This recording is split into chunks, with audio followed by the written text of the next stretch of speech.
गीता के अनुसार अकाल मृत्यु के कारण भगवत गीता में जीवन और मृत्यु के रहस्य, आत्मा की अमरता और कर्म के सिद्धांत को गहराई से समझाया गया है। गीता के अनुसार अकाल मृत्यु यानी निर्धारित समय से पहले मृत्यु मुख्य रूप से निम्नलिखित कारणों से हो सकती है। कर्म और अकाल मृत्यु। जातस्य ही ध्रुवो मृत्युर्ध्रुवन् जन्मृतस्य।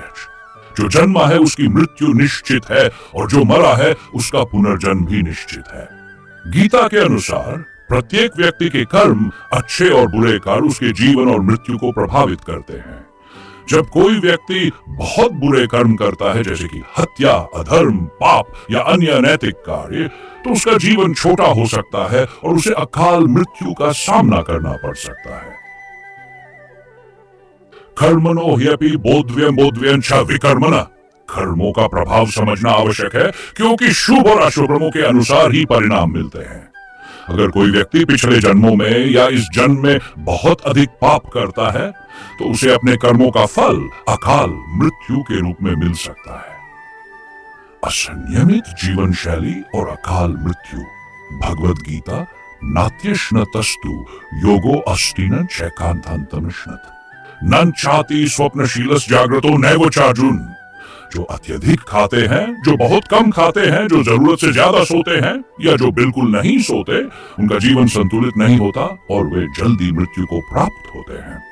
इस श्लोक में भगवान श्री कृष्ण ने समझाया है कि असंयमित जीवन शैली जैसे कि अस्वस्थ भोजन, अत्यधिक आलस्य या अत्यधिक परिश्रम शरीर को कमजोर कर सकते हैं और अकाल मृत्यु का कारण बन सकते हैं। अकाल मृत्यु के संभावित कारणों में शामिल है अस्वस्थ भोजन और अधिक भोग विलास, अत्यधिक क्रोध, चिंता और नकारात्मकता, व्यसन जैसे शराब, तंबाकू, नशीली दवाएं, अत्यधिक नींद या अत्यधिक जागरण, अधर्म और पापमय जीवन।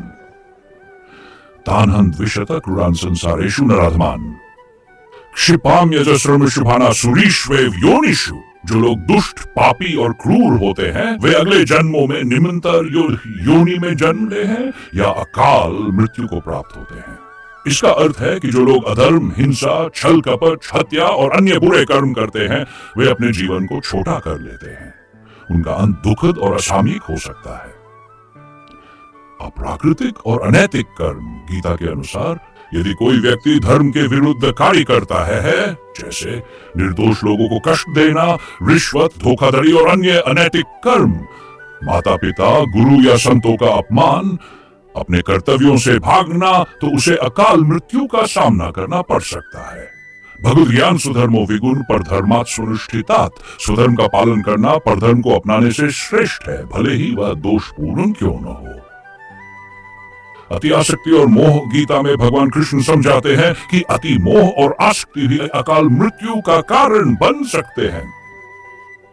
भगवद गीता विषय संगस्तेषु उपजायते संगात् संजायते काम कामात् क्रोधो अभिजायते क्रोधात् भवति सम्मोह सम्मोहात् स्मृति विभ्रम स्मृति विनाशो बुद्धिनाशात् प्रणश्यति।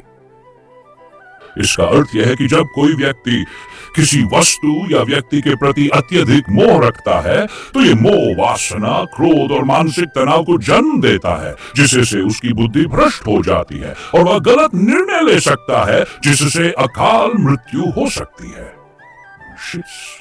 ईश्वर में विश्वास की कमी और नास्तिकता। भगवद गीता दुष्कृतिनो मूढ़ा प्रपद्यन्ते नराधमा। जो दुष्कर्मी, मूर्ख और नास्तिक है वे मेरी शरण में नहीं आते और कष्टों से घिरे रहते हैं। जो व्यक्ति ईश्वर को नहीं मानते, धर्म का पालन नहीं करते और अपने अहंकार में जीते हैं वे जीवन में भटक जाते हैं। इससे वे गलत संगति, न धर्म और आत्मविनाश की ओर बढ़ सकते हैं, जिससे अकाल मृत्यु हो सकती है।